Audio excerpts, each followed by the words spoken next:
ஆரிய எதிர்ப்பு, பிராமண எதிர்ப்பு என்ற ஒன்று. பிராமணர் அல்லாதோர் அப்படி ஒரு இயக்கம். பிராமணர் அவர் தனியா இருக்கு. இந்த பிராமணர் அல்லாதோரில் யார் யார்? இதுதான் கேள்வி. இதுல யார் யார்?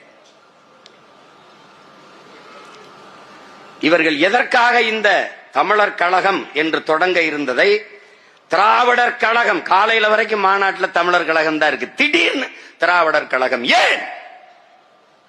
அருகில் இருந்த சிபி சிற்றரசு போன்ற பெரிய பெரிய தலைவர்கள், ஐயா இது தமிழர் கழகம் என்று இருந்தால் நீங்கள் தலைமை ஏற்க முடியாது. யார்கிட்ட? ஐயா ஈவேராடத்தில். அதனால அதை திராவிடர் கழகம் என்று மாற்றுகிறார்கள். இந்த காலையிலிருந்து தமிழர் கழகமா இருந்த திராவிடர் கழகமா மாறுவதற்கு யாரை வைத்து பேசினால் அதை மக்களை சரி செய்ய முடியும் என்று அவரோடு முரண்பட்டிருந்த பேரறிஞர் அண்ணா அவர்களை அழைத்து வர சொல்லி அவரிடத்தில் அந்த பொறுப்பை கொடுத்து ஒரு அளப்பரிய ஆற்றல் கொண்ட பெருமகனார் அண்ணாதுரை அவர்கள் 3 மணி நேரம் அதை பேசி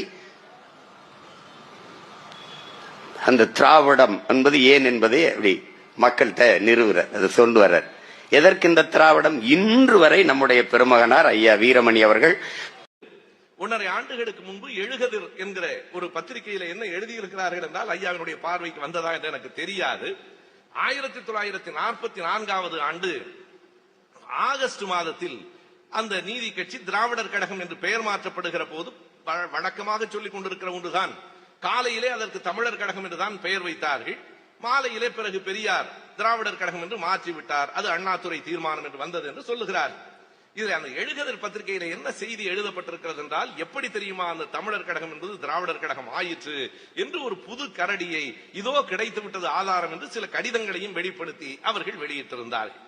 அந்த ஆதாரம் வேற ஒன்றுமல்ல, ஐயாவின் மீது எப்படியெல்லாம் அவதூறுகளை நாம் கொண்டு வரலாம் என்பதுதான் அதனுடைய நோக்கம். அதில் என்ன சொல்லி இருக்கிறார்கள் என்றால், அந்த மதிய உணவு இடைவேளையில் சத்தியமூர்த்தி ஐயர் பெரியாரோடு தொடர்பு கொண்டார். சத்தியமூர்த்தி அப்போ கை தொலைபேசி எல்லாம் இல்ல, எப்படி தொடர்பு கொண்டாரோ தெரியல. மதிய உணவு இடைவேளையில் சத்தியமூர்த்தி ஐயர் பெரியாரோடு தொடர்பு கொண்டார். அப்படி தொடர்பு கொள்ளுகிற நேரத்திலே சத்தியமூர்த்தி ஐயர் தான் சொன்னார், நீங்கள் திராவிடர் கழகம் என்று வைப்பதுதான் சரியாக இருக்கும் என்று சொன்னார்.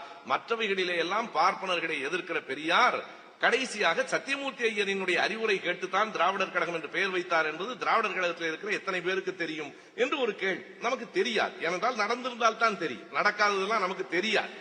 இதுல ஒரு வேடிக்கை என்ன தெரியுமா, பிறகு அந்த உண்மை கண்டுபிடிக்கப்பட்டு சொல்லப்பட்டதற்கு பிறகும் ஒரு மறுப்பை வெளியிடுகிற ஒரு நாணயம் கூட அந்த பத்திரிகை இடத்துல இல்லை. என்ன செய்தி என்றால், எனக்கு அதை படித்தவுடனேயே ஒரு சந்தேகம். பெரும்பாலும் இந்த ஆண்டுகளை கொஞ்சம் நினைவிலேயே வைத்துக் கொண்டிருக்கிறவன் நான் திரும்ப தேடி பார்க்கிறேன், ஒரு செய்தி கிடைக்கிறது, அது இன்னொரு இதழிலேயும் அந்த செய்தி வெளிவருகிறது. 44 ஆகஸ்டிலே இப்படி மதிய உணவு இடைவேளையில் பேசியதாக சொல்லப்படுகிற சத்தியமூர்த்தி ஐயர் இருக்கிறாரே, அவர் 1943 மார்ச் மாதம் இறந்து போய்விட்டார் என்பதுதான் சரி.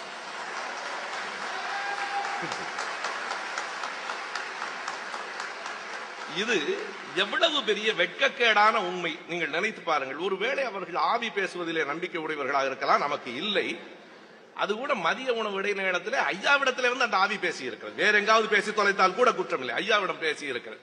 எதற்காக என்றால், தமிழ் பற்றுடையவர்கள் தான், தமிழ் தேசிய நம்பிக்கை உடையவர்கள் தான்.